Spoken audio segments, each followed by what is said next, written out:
Já, góðan daginn og velkomin í Hlaðvarpið Pæling. Ég heiti Þórarinn Hjartarson og við komin til mín hann Villi Árna aftur. Velkomin aftur. Já, bara takk fyrir. Alltaf gaman að koma. Er það ekki? Jú. Glæsilegt. Hvað segirðu gott? Ég segi bara fínt. Ekki? Sjóðandi heitur. Sjóðandi heitur, eins og jörðin öll. Það byrja gos og byrjaði svona 20 mínútum áður en við erum að setjast niður núna. Já, það var bara rétt að byrja og maður fekk bara fréttirnar á leiðinni hingað til þín. Og ég einmitt var að koma frá Vestmannaeyjum í gærkvöldi og það var einmitt síðasta haust þegar að gosið var í gangi ennþá. Þá var ég á písjuveiði með Vestmannaeyjum og svo var ég á þjóðhátíð núna. Þá sagði þetta er svolítið skrítið yfir Vestmannaeyjum að flýja eldgos og jarðskjálfta. Já, akkurat. Þannig að þegar stóru skjálftarnir riðu yfir núna, þá var ég í Vestmannaeyjum. Þannig að það er svolítið skrítið að vera eldfjall eyjunni og vera laus við þetta allt þar. Já, er það ekki? Jú. Hvað gistir í dalnum? Ég gisti svona við dalinn á Þórstjálsvæðinu í hjólísinu. Það er algjör snilld. Þetta er vikutúr alltaf, einu sinni ári. Já, ferðu alltaf til Eyja? Já. Fjárfesti mist í hvítu tjaldi núna, áður en ég fór heim. Aha. Já. Á, vel gert maður. Það er endar all in. Höldum okkur aðeins á gosið, áður en við förum í það sem við ætlum að ræða. Hvaða svona áherslu telur að við svona Íslendingar, við vorum núna áður en við byrjum að taka upp að tala um orkumál og vatnsveitamál og fleira þessu sem að þessu snýr, sem að við búum í rauninni á eldfjallalandi og við verðumst hafa verið svona í dvala með það, allavega umræðina og bæði landið sjálft. Hvað þurfum við að leggja einhverja nýjar áherslur á byggðamál og svona uppbyggingu innviða? Sko, raunverulega er náttúrulega hafa eldgos svolítið stýrt okkar byggð og þau sem og það er nú ástæðan fyrir ég kalla Grindavík alltaf Gullvík, það er út af þessum eldgosum, að við eigum svo mikla orku, það er mikið heitu og köldu vatni í Grindavík og þar er orkan framleidd úr jarðhitakerfunum, þannig að þessar jarðhræringar er ekki að gera neitt annað en að endurnýja þær bara. En það sem við þurfum að huga að núna er það að grunninnviðirnir okkar virki. Við þurfum að hafa vara grunninnviði ef einn innviður fer, að þá þurfum við að vita hver tekur við. Og síðustu landris og jarðhræringar og svona kvikurhreyfingar voru einmitt við Svartsengi, þar sem að orkuverið er hjá HS Orku og það orkuver dælir öllu köldu vatni Suðurnesin. Og þar hitum við líka upp kalt vatn sem er heita vatnið á Suðurnesjum. Sem sagt kælivatnið á virkjununum er heita vatnið á Suðurnesjum. Þannig við notum til að kæla túrbínuna sem framleiða vatnið. Þannig að ef einhverjir frekari jarðskjálftar eða jarðhræringar skemma orkuverið í Svartsengi, þá eru Suðurnesin kaldavatnslaus og heitavatnslaus. Og bara þess að framleiða heitt vatn fyrir þetta þarf 200 megawatt. Keflavíkurflugvöllur, hann er svolítið staðsettur svona vel staðsettur, enda byggir herinn ekkert nema búin að pæla eitthvað í þessu. Þannig að það er svona sem að tvennt sem getur ógnað rekstri flugvallarins, það er ef eitthvað sem jarðhræringum færast út á sjó, að það getur verið mikil gjóska sem að getur orðið erfitt að fljúga í vissum vindáttum þá allan og annað slíkt. Og svo er það hitt að ef að Svartsengi fer að þá er óveist bara hvort það sé nú raforka og þá er náttúrulega ekkert heitt og kalt vatn fyrir alþjóðaflugvöllinn fyrir einhver en íbúana á Suðurnesjum. Þannig að við þurfum að fá meira flutningskerfi raforku hérna inn og við þurfum að athuga hvort við getum búið til annað orkuver sem að framleiðir heitt og kalt vatn, eða stælir kaldavatninu og við erum búin að skoða mikið með kaldavatnið en Krýsuvík er annar mögulegu staður en það er náttúrulega líka eldgos að hætta. Reykjanesvirkjun er hægt að gera eitthvað svipað þar. Þannig að það er svona hlutir sem við þurfum að fara að setja á fullt núna. Og svo ef að Keflavíkurflugvöllur lokast að einhverjum af þessum ástæðum og þá er Reykjavíkurflugvöllur komin í allt annað ljós sem öryggisflugvöllur og varaflugvöllur.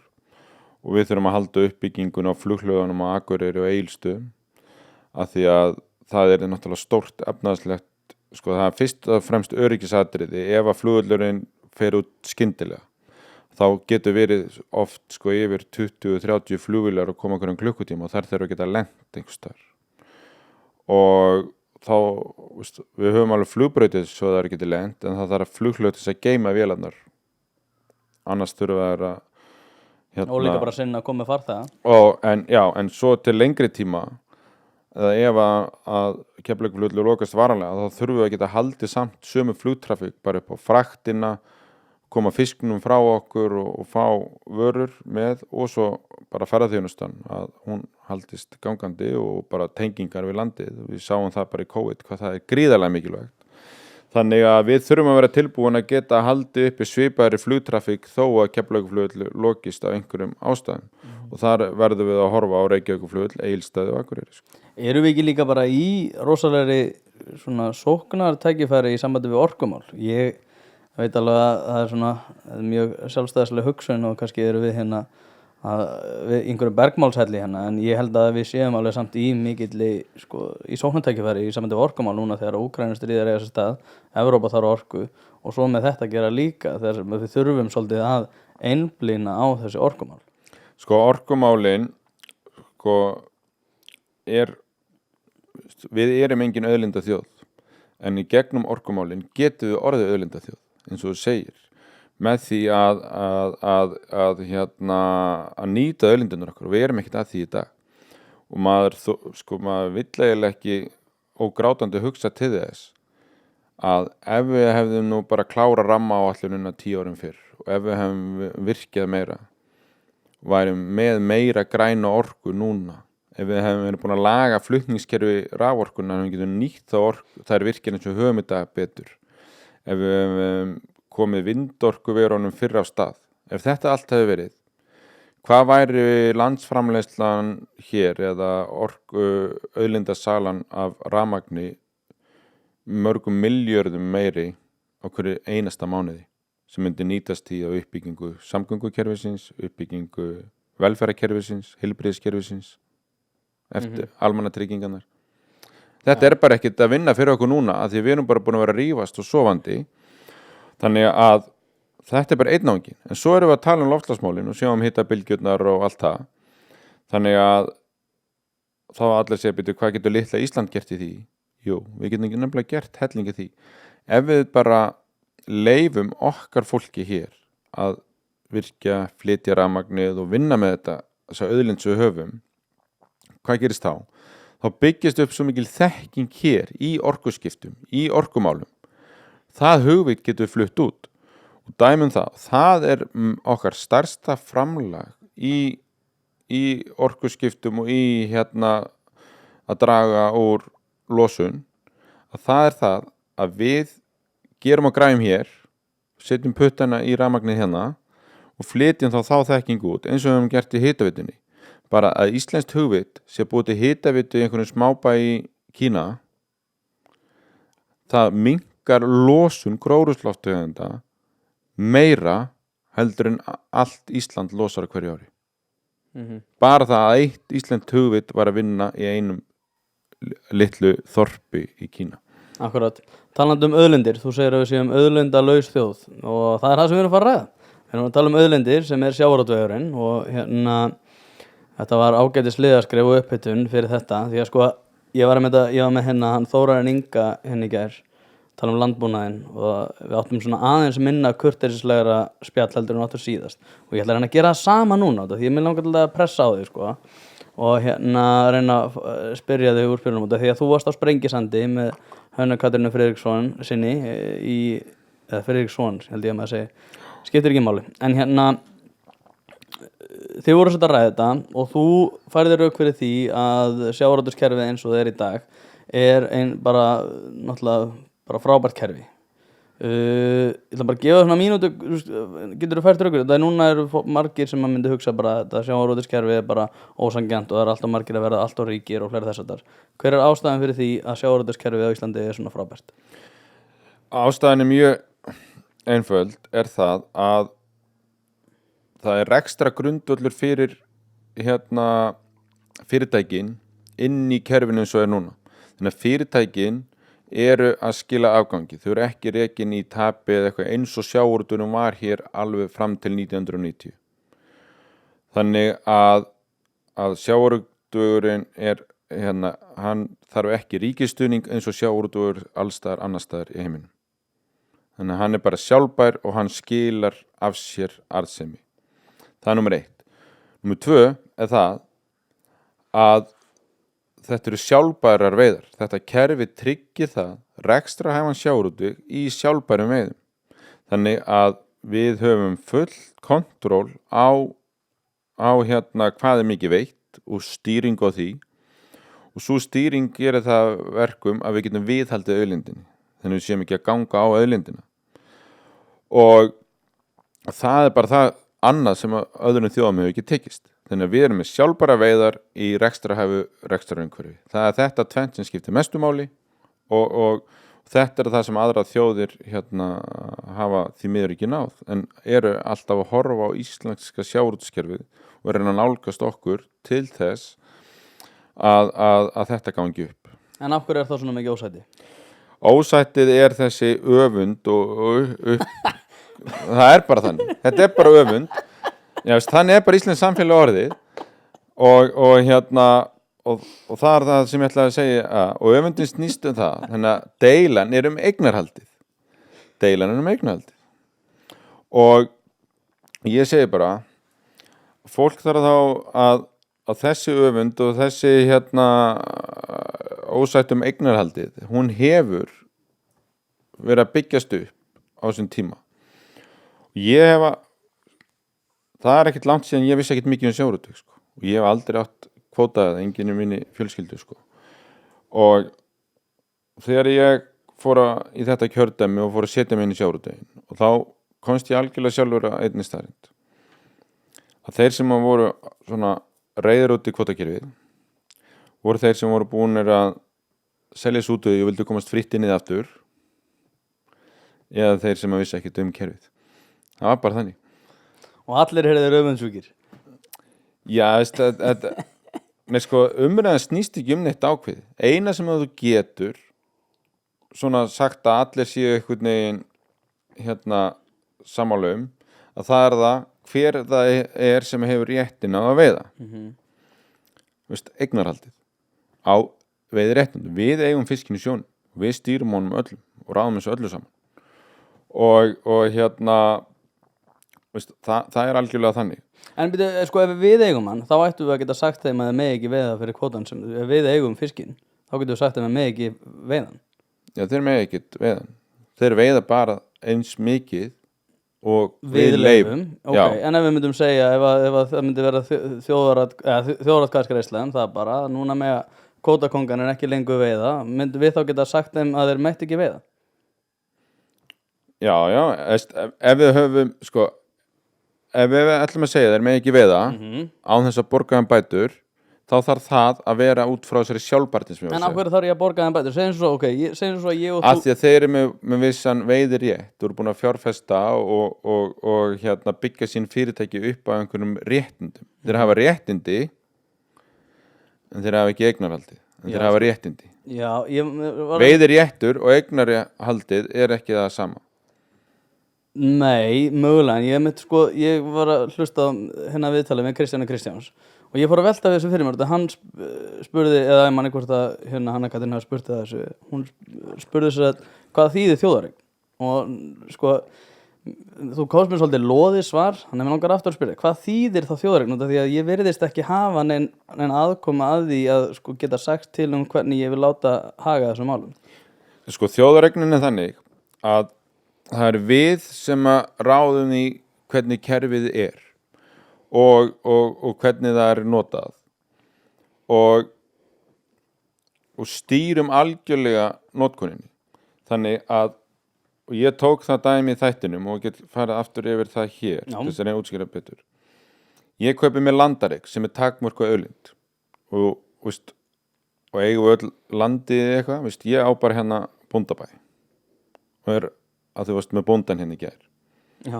Hann á 100 hektara og hann ræður algjörlega hvernig hann notar þessum 100 hektara, en hann þarf stundum að fá leyfi hjá skipulagsyfirvöldum til þess að ef það er eitthvað skipulag, hann getur ekki bara byggt endilega byggingarétt eitthvað, en hann má alltaf nota 100 hektarana sín. Hann getur ræktað það, hann getur notað leyft einhverjum að tjalda þar eða gera hvað sem er eða sækjum leyfi til þess að gera svona og svo bara hækkar þetta verði, hann getur afskrifað þetta eignunum sínum og hann er bara með land og svo deyr hann og þá fá bara börnin hans þetta og engin agnast út í það.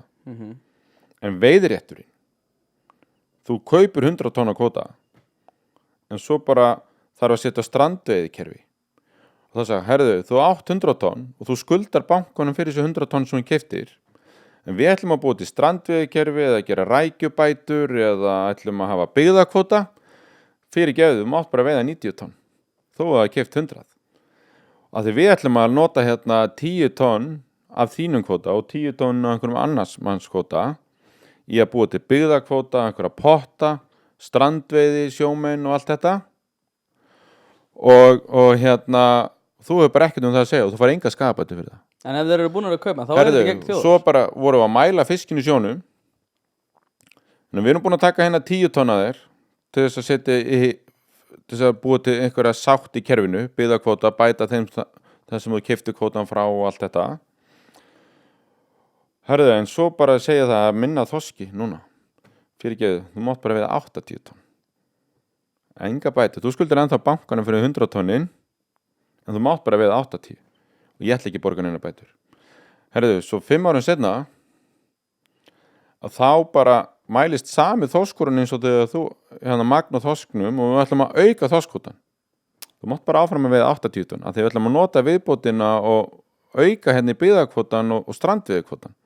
Þó að hérna við höfum skert þig út af því að minna í sjónum þú fær bara áfram 80 Svona er kerfið og þannig að útgerðarmaður sem er búin að lengi útgerð hann hefur 1 ár fengið að veiða þann kvóta sem hann keypti sér en bóndin er ennþá að nota 100 hektarana sína þó að þessi útlendingar múin að kaupa hérna land og þó að þessi búið að bregða búi og allt saman það er engin landapottar eða neitt svoleiðis og við erum aldrei búin að taka á hann landa því okkur vantar meira beitilandi en eitt svoleiðis, aldrei gerst og hérna útgerðarmaðurinn, hann má ekki einu sinni afskrifa kvótan, af því að þetta er ekki eign, þetta er bara réttindi hann getur ekki afskrifa þannig að skatturinn og rekstrahagræðið í að setja afskriftir og lækka þannig tekjuskattin og allt saman útgerðarmaðurinn getur ekki gert það en fasteignaeigandinn getur gert það þannig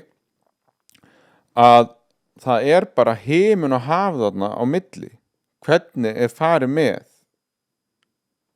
veiðiréttin eða önnur eignarréttindi.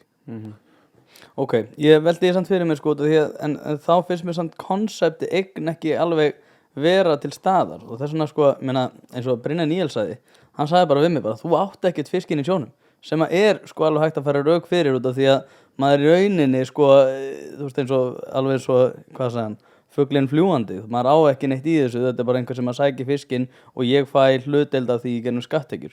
En hérna og það er alveg rétt. Já, en er það ekki bara mistök að kalla þetta eign þjóðar? Veist, já, veist, það, sko, að ríkið eigi eitthvað og þjóðin eigi eitthvað, það er ekki alveg að sama, sko. Nei, nákvæmlega. Og því leitinu til er þetta einhvern veginn ekki svona áföst eign, sko. Og það er alltaf þessi eins og þjóðlendur. Það er eitt af því. Þjóðlendur er þá land sem er ekki neinsmanns eigu. Og ríkið fer með umsjón þjóðlendana fyrir hönd þjóðarinnar. En ríkið á ekki þá eign per se, sko. Og við erum bara með eitthvað reglur hvernig þú nýtir þjóðlenduna. Eigum við þá ekki bara afnema þetta úr stjórnarskráni? Að þetta sé eign þjóðar? Þetta er náttúrulega ekki í stjórnarskráni, þetta er í fiskveiðistjórnarkerfinu. Þetta er fyrsta grein fiskveiðistjórnarkerfinu að fiskveiðiauðlindin sé eign þjóðarinnar. Eða afnema það þar þá? Væri það ekki bara betra erunum? Því að, ok, segjum svo að hérna að ég eigi segjum bara samlokuvagn sem að er bara samlokuvagn og þú segir hérna ég er besti samlokugerðarmaðurinn og ég get búið til miklu betri lokur heldur en annar og ég segi já ok, þá færð þú vagninn og ég skal leyfa þér að búið til samlokur og þú fjárfestir í steikingapott og fjárfestir í nýju sem loftræsti kerfi og voða flottum svona steikingaplöttum býr bara til bestu samlokur í heimi væri ekki hægt að þú ættir ekki geta veðsett sko minn vagn þrátt fyrir það að þú sért búin að fjárfesta í innviðum í samloku bransanum og þó svo að þú sért með fullt af samlokur sem þú ert að gera þá ætti ég í rauninni alltaf vagn.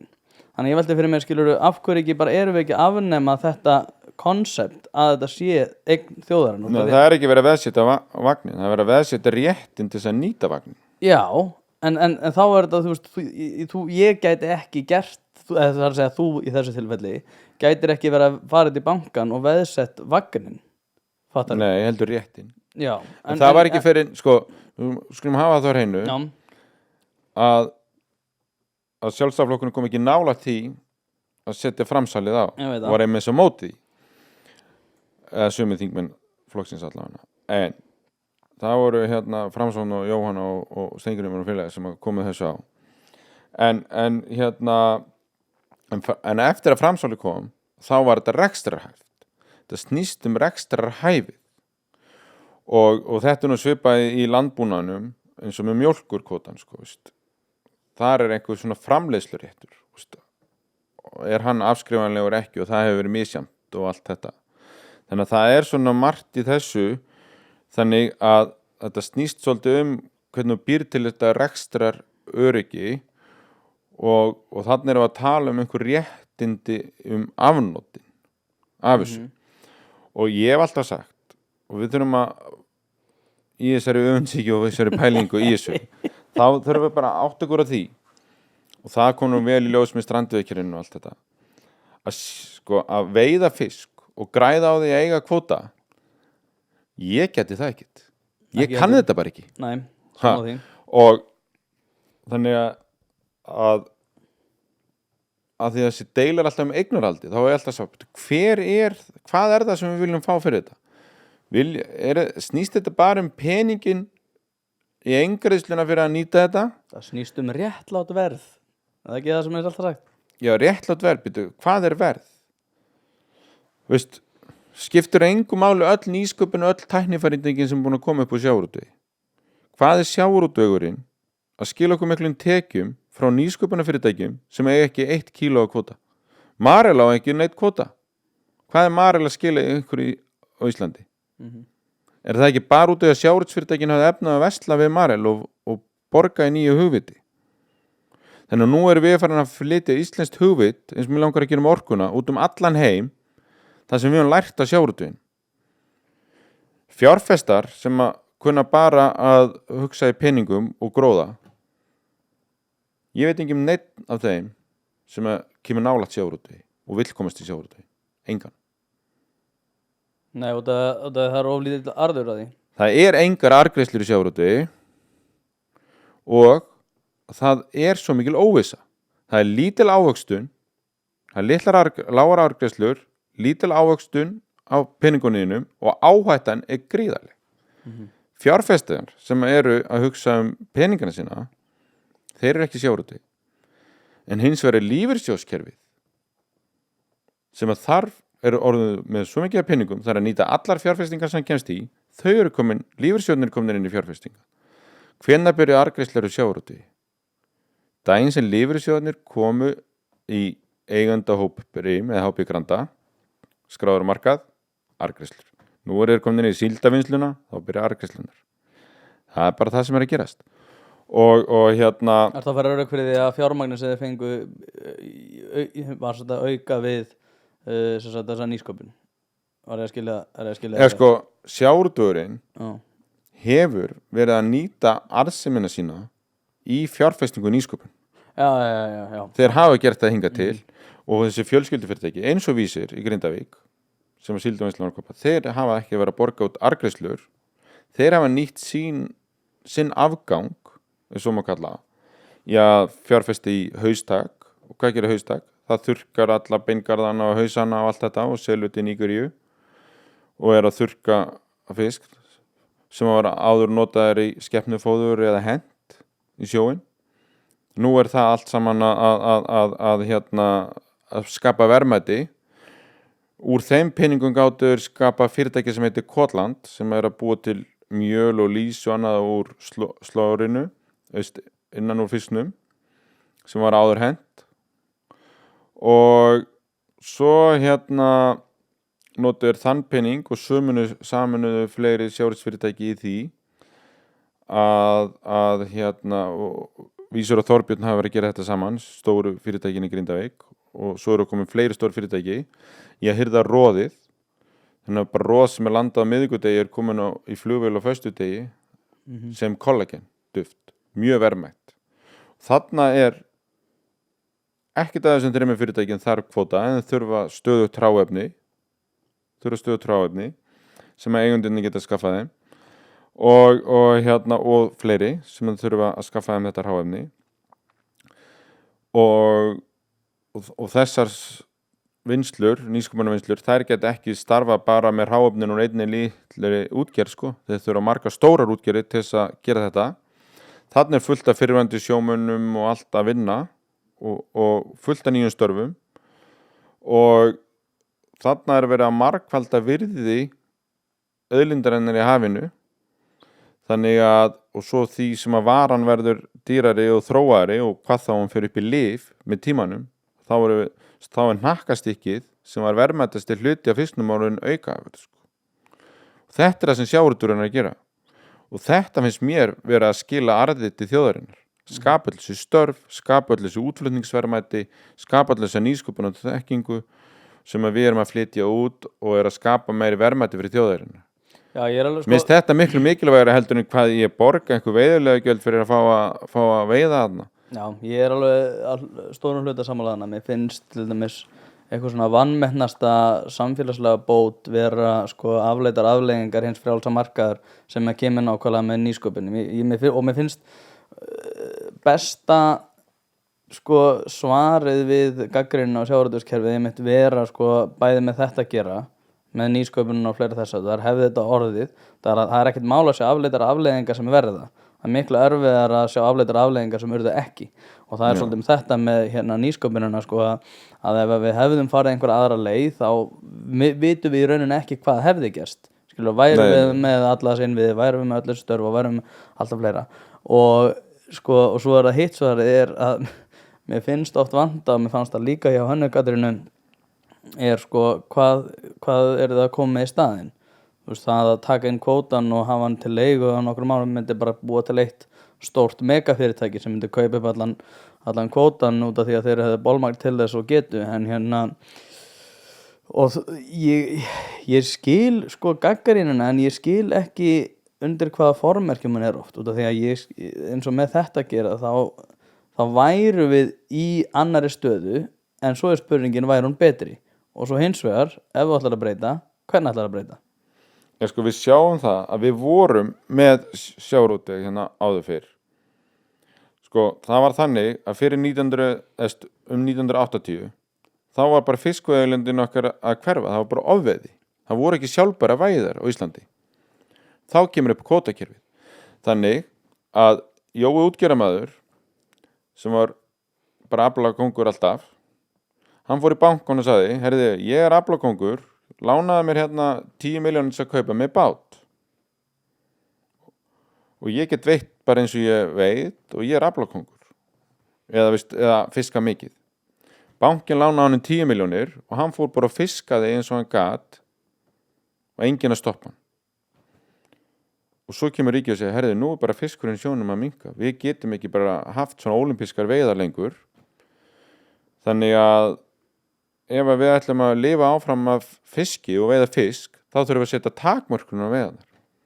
Þannig að útgerðarmennirnir sem voru búin að fá lán í bankanum fyrir bátnum, sögðu, herðu, til þess að vernda auðlindina skal ég samþykja það að meðan við erum að ná tökum á þessu að ég megi bara veiða ákveðið mikið. Kvótinn var ekki dúsað til úthluta til þeirra, heldur var hann takmörkun. Þeir samþyktu það að fara úr því að veiða eins mikið gátu til þess að standa undir lánunum á bátnum sínum yfir í að veiða eitthvað takmarkað. Kvótinn settur á sem takmörkun í upphafi. Fólk gleymi því alltaf, til þess að búa til sjálfbæra veiðar.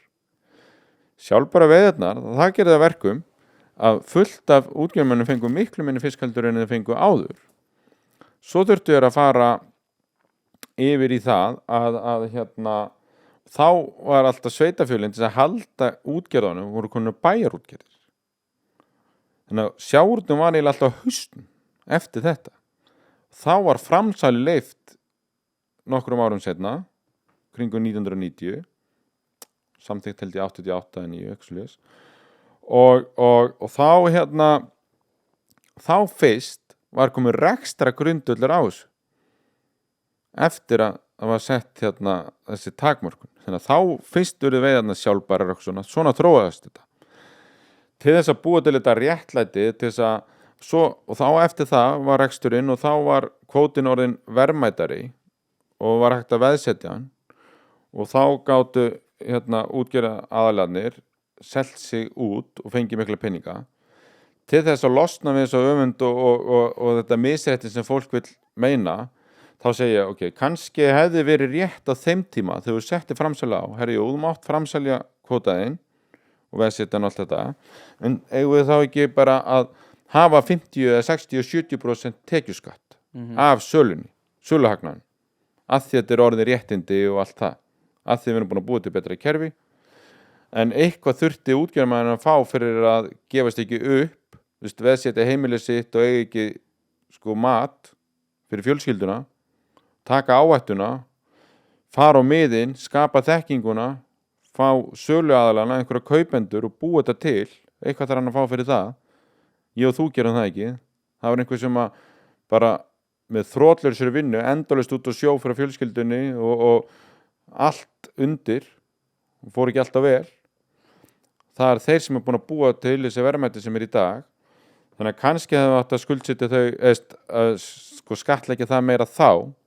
En í þeirri stöðu sem við erum komin í dag, hvernig ætlum við að leysa úr þessari deilum eignarhaldi? Ég held að það sé það sem er að byrja þessi þróun, að það er að setja útgerðarfyrirtækin á markað, eins og Síldarvinnslan, eins og HB Grandi er komið og ég vil fá fleiri af þessum stóru fyrirtækjum þangað inn. Svo skulum við ekkert fara inn í grafgötuna að það allur fyrirtækjarekstur, hann leitar sér að hagræðingu. Því meiri óvissa og því meiri álögur sem er á fyrirtækið, það hlýtur að flýta hagræðingunni. Þannig að þegar við erum með kosningar á 4 ára fresti eða örar og það er verið að tala um að taka all réttindin af þér, eignin af þér, þá kannski selur þau bara áður en það gerist. Þannig að einyrkjarnir sem að eru að fá lítið sem ekki, engan arð út úr útgerðinni sinni en eiga einhver eign í henni, auðvitað selja þá bara þeim stærri sem að geta hagrætt meira á setja þetta á eitt skip og eitthvað svona. Tækninni fleiti fram og við getum ekki stoppað það. Þannig að þú getur veitt meira, það er líka umhverfisvænna og allt það, veitt meira á einu skipi og það getur fækkað skipunum og svona. Þannig að allt umtalum að umturna kvótakerfinu, það flýtur samþjöppun í sjávarútvegi og svo er komið með veiðileyfagjöld og meiri álögur á sjávarútveginn. Það flýtir hagræðingunni líka. Og svo ertu komið erfiðari markaði og allt dýrara olíu og dýrara laun og allt það. Þetta flýtir allt hagræðingunni líka. Þannig að stóru fyrirtækin, þau geta bara fækkað í áöfn og sett tæknin upp í frystihúsinu sínu, meðan litli útgerðaraðilinn er bara 2 áöfn og hefur engan til að segja upp. Ok, út af því að núna eru þið sjálfstæðismenn alveg rosalega hrifnir af þessu kerfi. Og ég í rauninni er ekkert mótfallinn því per se, en er ekki eitthvað sem á betur fara út af því að með stundum þegar ég tala við sjálfstæðismenn, þá líður mér svolítið eins og ég sé að tala við Ayatollah Khomeini í því að gagnrýna Kóraninn. Hvað er það svona helst sem má gagnrýna og betur fara í sambandi við sjávarútvegskerfið? Hvað veist ég svona mætti, ef við ætlum að breyta einhverjum smá hlutum í því? Er eitthvað sem að betur má gera? Það er búið að vera að gera fullt af breytingum á kerfinu og það sem við erum að segja að í grunninn er kerfið bara það sem við fórum yfir í byrjun, það er sjálfbæra veiðar og það er ekstra hæfi. Við viljum bara halda í því. Svo er þetta kerfi mjög flókið og með allskins tegundir og það er alltaf að vera að laga það og bæta og og ég held að það eigi bara að haldast áfram sú þróun. Ég held að stærsta breytingin sem væri best að það væri að að þetta með eignarhaldi sko, að færi fleiri á markað, þannig að ef þú er komin yfir vissa stærði eða eitthvað svoleiðis, að þá eigir að vera á markað. Það er bara krafinn til þess að fara á opinbera markað. Já, veist, mér finnst að eigi allan að gera kerfið þannig að eignarhaldi veri almennari að gegnum bara hinn frjálsa verðbréfa markað sko. Frjálsa markað, áfram hann. Það er náttúrulega frjáls markaður í kerfinu núna. Þetta er áhugavert sko, en finnst þér að ætti ekki sko, því núna eru náttúrulega það er búin að koma upp mál eins og í Samherjamálið og fleira og ég meina Samherjamálið er bara eiginlega búið og þeir bara byrjaðir að fjárfesta alls staðar. Þorsteinn Már var hann aftur hérna formaður og fleira, eða stjórnarformaður. Sko, ég velti fyrir mér fyrst að ætti að vera eitthvað kvaðir, ég meina þú veist eins og maður er að heyra oft sjómenn tala til þess milliverðlagningu til þess að snuða sjómennum þann þeirra hlut, þar sem að bara útgerðirnar eru að selja sjálfum sér á annarri kennitölu til þess að flytja hagnaðinn úr landi. Er ekki eitthvað, finnst þér ekki að ætti að vera einhvers konar kvaðir eða kannski reglur það hvernig megi hátta arðseminni og hvort það megi yfir höfuð milliverðleggja eins og þeir segja, að sjómenn margir segja að sé að vera að gera? Sko, þessar kvaðir eru allar og við erum allt sko, en þú veist, þessar kvartanir er ekki bara lausalofti gripnar, það er eitthvað í þessum svona ágreiningi sjómanna það hvernig þessum málum er háttað. Er ekki eitthvað sem að þú veist, mætti ekki vera sko, betra eftirlit? Jú, örugglega, veist, og sko, eftirlitið og meðferðinum með auðlindinu allt er alltaf að batna, veist, þetta er alltaf tæknilegra veist, og við erum með hérna algoritman og allar tölvurnar og tölulegar upplýsingar og alla statistik, þetta er alltaf að lagast. Ég veit ekki betur að sko síðast þegar sjómannasamningarnir voru gerðir að þá var þetta atriðið eitt af fyrsta sem þeim tókst að semja þessi reikniformúla verðlagningu á fisknum. Og hérna sko Seðlabankinn fór nú í gegn Samherja út af þessu og kom nú tilbaka með skottu á milli lappana. Við erum með, við vitum útflutningsverðmætin og það vita allir söluverðmæti og allt það, það er hægt að fylgjast með þessu öllu saman. Við erum í það upplýstu samfélagi og það gerist líka þegar félögin fara á markað og þá eru alla tölur miklu gagnsærri. Það er hinn kosturinn við að fara á markað að allt kringum rekstur fyrirtækisins er gagnsærra. Og hérna en sko svo leiðist mér svolítið í umræðinu með sjávarútveg að það er alltaf að tala að Samherji sé bara útgerðarfyrirtæki. Ég hugsa að íslenskar aflaheimildir sé bara eitt minnsti rekstrargrundvöllur Samherja. Sko. Samherji er ekkert útgerðarfyrirtæki. Samherji er bara fjárfestingafyrirtæki sem er mörgum mismunandi fjárfestingum. Ein fjárfestingin þeirra er í fiskvinnslu, í veiðum á íslenskum aflamarki. Það er bara einn þáttur af einhverjum mörgum.